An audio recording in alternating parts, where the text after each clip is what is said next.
Hi there. Welcome to EDU 390 A through J. My name is Cindy Dean and I'm your instructor for this course. So by now you know that EDU 390 Methods of Teaching Secondary School is a general methods course, and that all content areas are included in this course and we all work together. And I'll talk a little bit more later in this presentation about why I believe that's a really good thing. But I want to give you a Blackboard tour. So that you know where to find things and how my Blackboard site works. So when you log into Blackboard, you're going to land on the announcements page. This is where you're going to find this video once I finish it. And this is where I post important announcements, professional development opportunities, and so forth. And so let's look at the menu and work our way through it so you know where to find things. So about this course site is pretty generic to all of my Blackboard sites. It just gives you a rundown of the features of Blackboard. I don't use them all, but they're all here. One thing you want to pay attention to is the browser choice. Blackboard does not play well with Safari or Internet Explorer. It plays best with Firefox. If you don't have it, you should download it and use that as your default browser for your university work. Chrome will work sometimes, but there are sometimes a few issues, so you know, you can try Chrome, but if you have problems, go back to Firefox. Okay, I'm going to leave the syllabus for a minute and just work my way through a couple of other of these tabs. So here's information on me and where to find me, my office hours. Those office hours are incorrect. I need to fix those. They're Monday and Wednesday this year, and that's on the syllabus, so I will correct that. Learning resources, not much here except for links to the library if you need information there. Technical and Blackboard support, there's some redundant things here from the other page, but here's the number to call if you have need technical support, you have difficulty. Here's where you can download Firefox. Here are some video tutorials on some of the common Blackboard tools that are used. And then there are some resources there if you need resources, and there's also Blackboard help. Okay. Email is, you can email anyone from the Blackboard site in this course. You can email me from this course. It doesn't reveal the person's email address, so it's anonymous in terms of not knowing their email. Although if you, in your university Gmail, if you just type in a person's name, the email is going to come up. But nonetheless, you can do it here as well. My grades is important. That does show the assignments for this course. Now, I haven't looked at this one. I'm hoping that it's not cluttered from past, and it is, unfortunately. So I'll try to clean this up. So there's some things here that are from seasons past, but when I clean up the Blackboard site for a new semester, that doesn't always clean up the grades. So, but what's important here is this is where you find feedback. So after the discussion for the teaching discussion, when you come here, you will see any feedback I might have given you. The rubric is here for discussions. The rubric is here for other things as well. So this is a place a go-to place to get information and my feedback. Okay, because this is where I provide the feedback. Okay, let's go over the syllabus. That's kind of the most important thing at this point. Now, this syllabus contains rubrics for all assignments, and so those rubrics are not always uploaded to Blackboard because the format for Blackboard rubrics is a little funky, and I don't always like it for some of the things that we do. So for those assignments that a rubric does not show in your grade center, I will provide a rubric with the assignment, so you'll actually be able to see that rubric. Okay, let's open up the syllabus. And it's a long syllabus. I warn you that before you print it out. It's 33 pages, and that's because it has all the rubrics in it. So you may not want to print it out.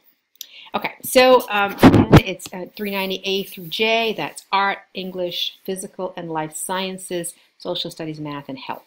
Okay, I'm not going to read the description. You've probably already read it. Some of you have gotten some waivers for some of these prerequisites. That doesn't mean that your knowledge of these areas is waived. It just means that I waived the course requirement for you. Here are my correct office hours: Monday 1 to 4, Wednesday 11 to 2. And again, information of how to reach me. And I'm always available Skype and Google Hangout. If you're at a distance and coming to see me is not feasible, but you want a face-to-face conversation, we can always do a virtual meeting. I do that all the time. So expectations, this is a course that's required for teacher certification in the state of Maine, and it's often the course taken prior to entering a student teaching internship or student, I know some of you are already teaching in the field and will not be doing student teaching, but nonetheless, this is a rigorous course, and there's a lot of work to be done, and it is standards-based and proficiency-based, so you need to be academically present, okay? You need to access Blackboard on a regular basis, complete all work, read all text, view all articles, and so forth and so on. For major assignments, 5 points are deducted for every day the assignment is late. This course meets on Thursdays. What that means is by 9 o'clock Thursday morning, you will be able to access the next week's work, all the materials, all the lectures, all the videos, everything is up and ready for you to go. Assignments then are due the following Wednesday by midnight. And again, this is erroneous information. It says it covers 2 weeks, and it does not. That was from a previous semester, so I will change that as well. So ignore that. I'll change it before when I finish the video. What's most important is to allow enough time to do this work. We're doing a lot of work here. The major project is a full-blown unit of study, and in another video I provide an overview of that. So the first couple of weeks the work may be a little light, but then it starts to get heavier and heavier. And throughout the course, I'm going to be asking you to submit pieces of your unit of study for feedback.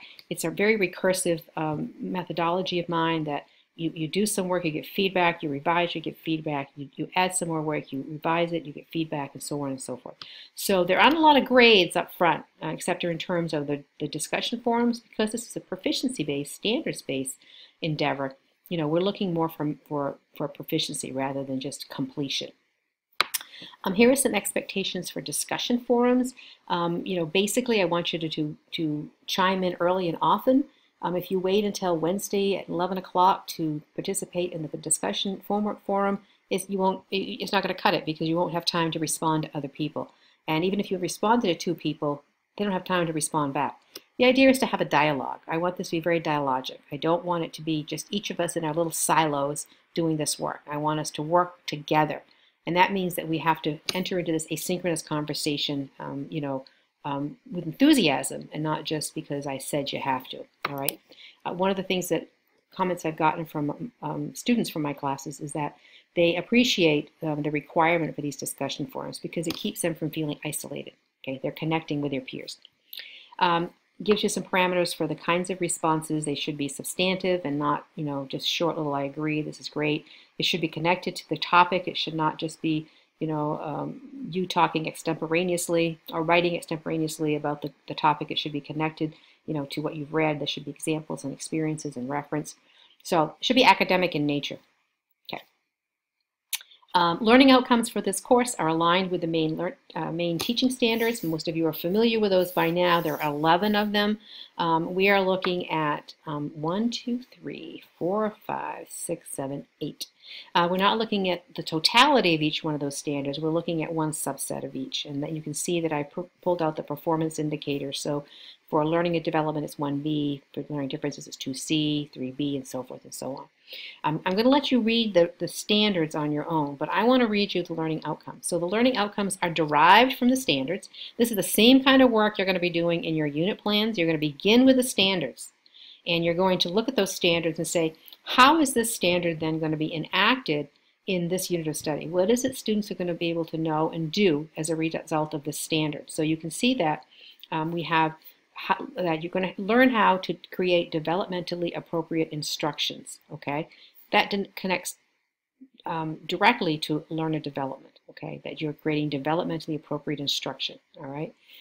Learn how to design instruction based on learner's prior knowledge and experience. That's going to, again, connect here to this individual learner, okay? So each one of these connect back to a standard. So this is what you're going to do. You're going to create developmentally appropriate instructions. You're going to design instruction based on learners' prior knowledge and experiences. You're going to engage students in collaborative and self-directed learning. You're going to extend learner interaction with people and ideas locally and globally. This is important. People tend to gloss over this one, but this is important for transfer. And transfer is going to be a major portion of what we look at in this. So we're not just teaching content, we're teaching lots of other things as well through our disciplines. Being able to use multiple representations and explanations guide learners through learning progressions, design projects that guide learners in analyzing the complexities of issues and using cross-disciplinary skills. That's another important piece. Learning to design assessment that matches learning outcomes. This is huge. Creating assessments that align with standards and measure what you want to measure. Sequence the learning experience and provide multiple ways to demonstrate knowledge and skill. So these are all learning outcomes that you will do by the end of this course.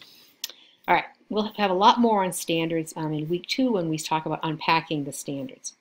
Academic integrity, I think you're all pretty clear about that. Accommodations, if you have disability, there's the information. By now you know you need internet and technology. I'm hoping that you all have internet at home because you're going to be involved with this course deeply and not just a couple hours here or there. If you're relying on external internet, just make sure that you've allowed enough time to do that work, and then you're not just scheduling 2 hours at your friend's house to do the work. You're going to need much, much more. Incomplete policy, you can read about that. In Title IX, you can read about that. The only thing I want to say is that as an employee of UMA, I am required to report any Title IX offenses to this office. I am therefore what's the word I want? I can't think of the word, but anyway, I'm required to do this. So if you indicate to me any of these issues with sex discrimination, sexual harassment, sexual assault, relationship violence, or stalking, I cannot keep confidentiality. I have to report it. Here are some writing resources for you. You can do a lot of writing, and so the Writing Center in Augusta, Bangor, and the University College online writing support. You should have your text by now. Everybody needs 3, okay? And those are the Understanding to Design Guide to High Quality Units. That looks like this, okay? These are relatively inexpensive books. You also need How to Create and Use Rubrics for Formative Assessment and Grading. Okay, so that's what that one looks like.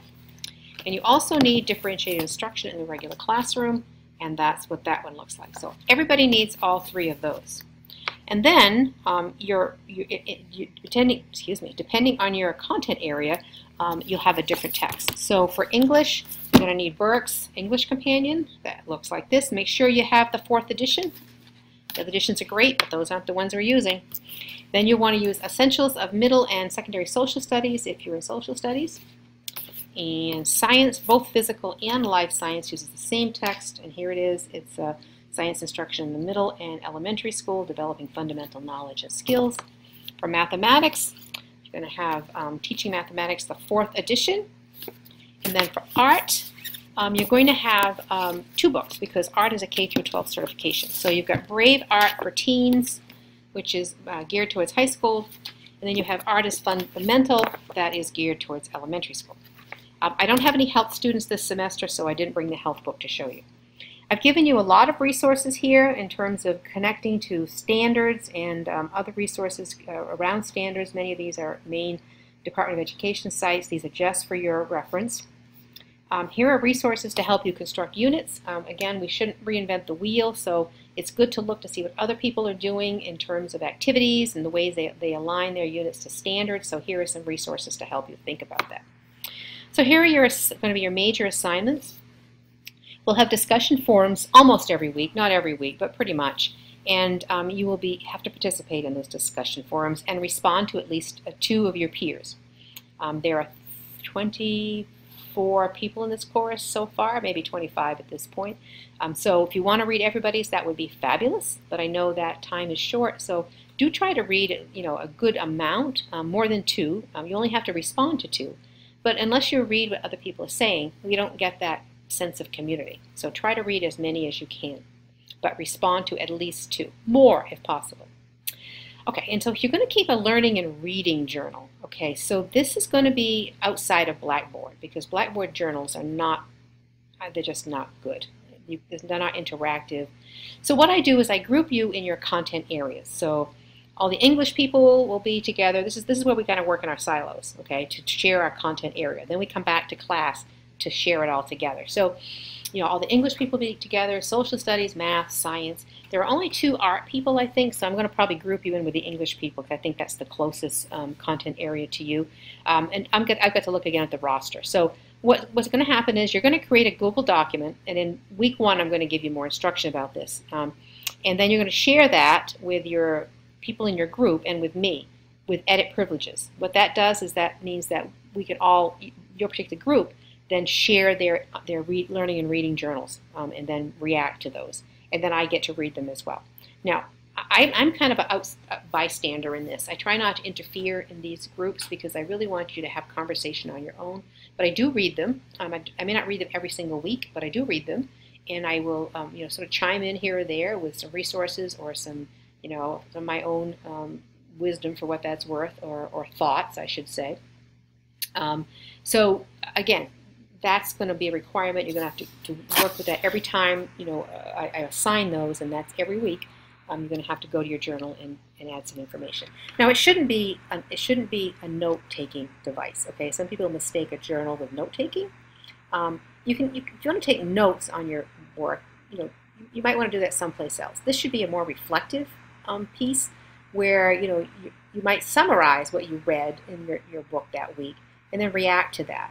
But sort of a formal outline of everything that's in the text is not interesting to other people. It might be interesting to you in terms of your learning, but that would be something you'd keep on your own. All right. So, and we'll talk more about that on the first week.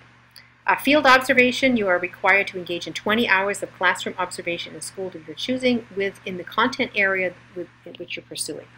Now, if you are already a practicing teacher and you are unable to get release time, please ask, though. Please, if you get release time, it would be best. If you cannot, we have an alternative assignment here, which is a reflective analysis, and I will talk more about that in the first module. You must have your CHRC done, and that must be filed with me, and you must sign a UMA risk and release form.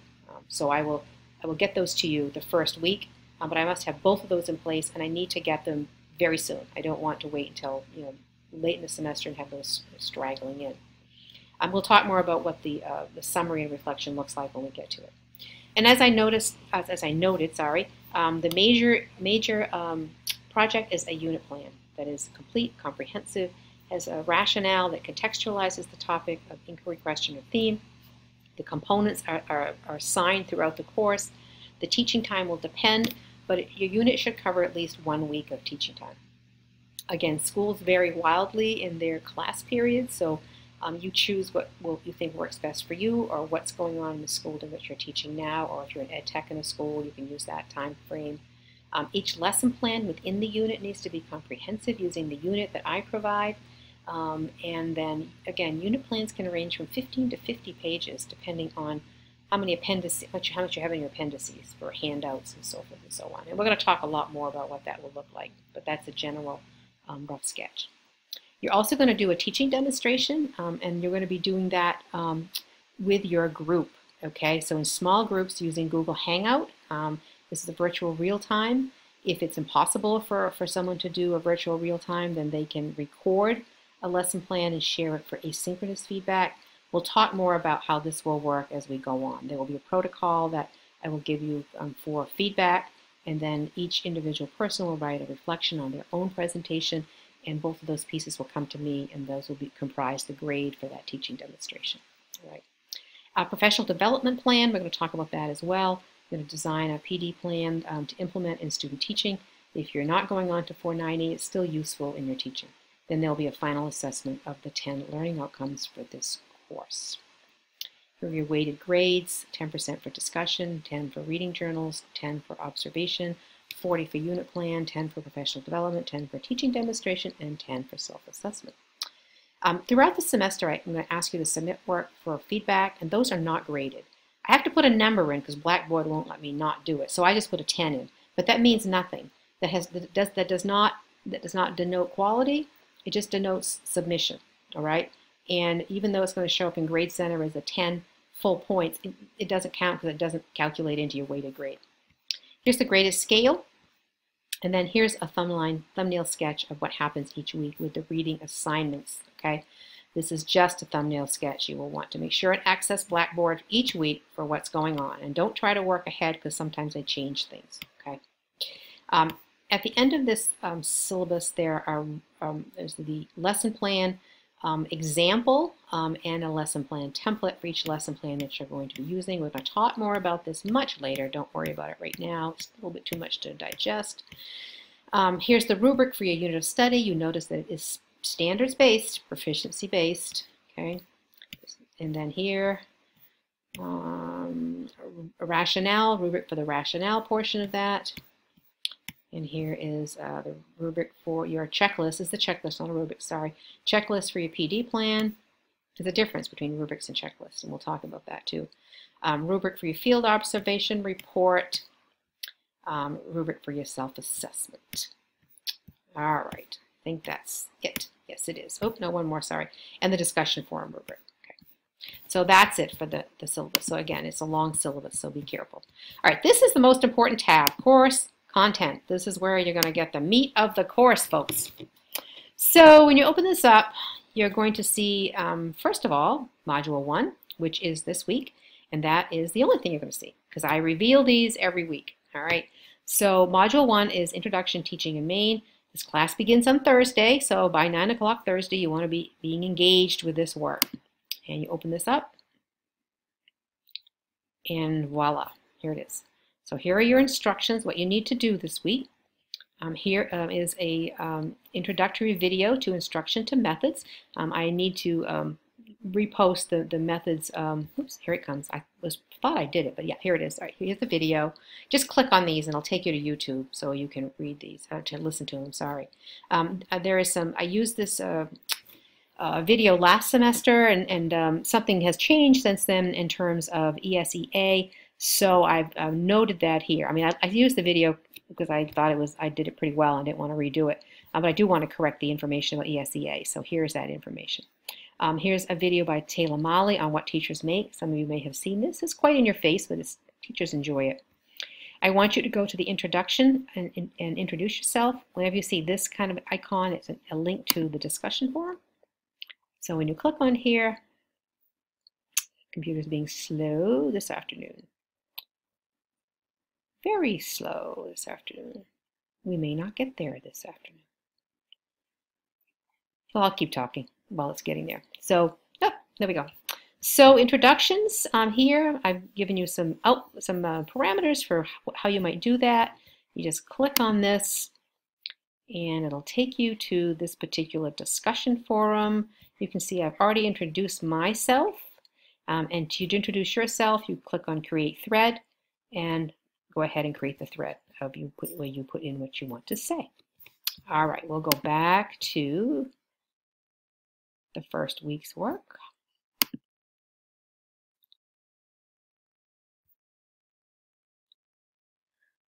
My goodness, we're being slow today.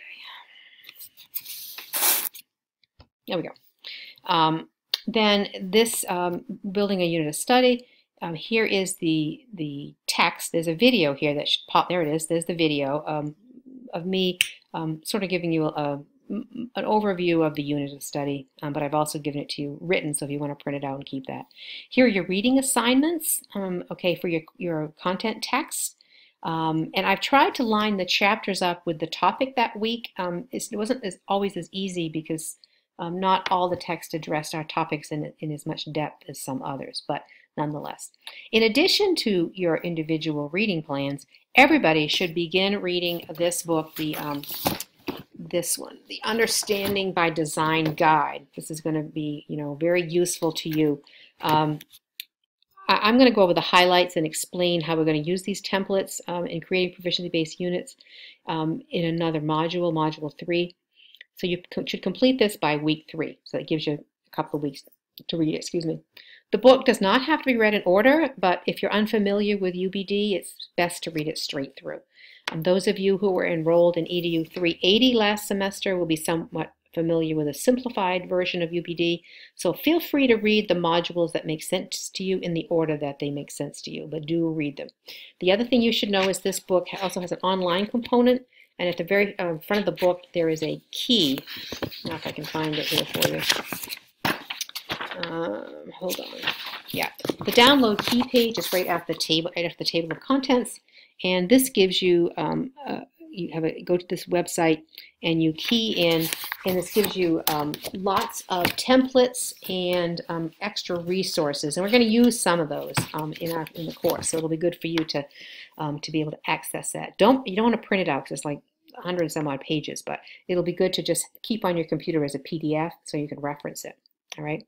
Now, so I highly recommend that you use a note-keeping system where you can jot down new ideas, questions, and other ideas that you share with your group. You know, a double entry journal works best.